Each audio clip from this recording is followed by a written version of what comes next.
Mana shu yerda hozir qancha odam o'tiribsiz?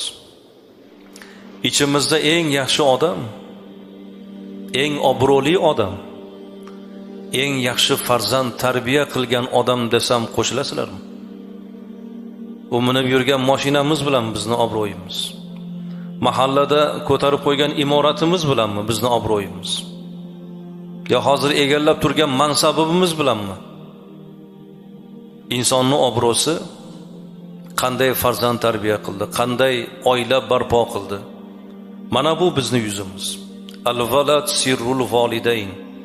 Farzand ota-onaning siri, yuzi.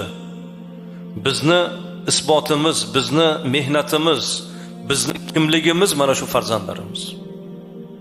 Chunki farzand ota-onaning mehnatining mahsuli bu farzand. Noqobil bo'lsa, demak ota-onaning kamchiligi. Qobil farzand, yaxshi farzand bo'lsa, ota-onaning mehnati, samarasi, duolari. Shuning uchun azizlar, bugun farzand tarbiyasidan muhim ishimiz yo'q bugun. Mehnat qilyapsizlar. Nima uchun mehnat qilyapsizlar? Bola chaqa deb, ro'zg'or deb. Mana hozir shu o'rta yosh, mana shu 40 yosh atroflardagi yigitlarimiz yelkasidagi tashvish, shu to'y qilaman, qiz uzataman, bolamni o'qishga kiritishim kerak, farzandlarni o'qitish, uylantirish, uzatish, imorat qilish bola chaqa bilan. Ota-ona farzand uchun yashaydi. Farzand uchun mehnat qiladi.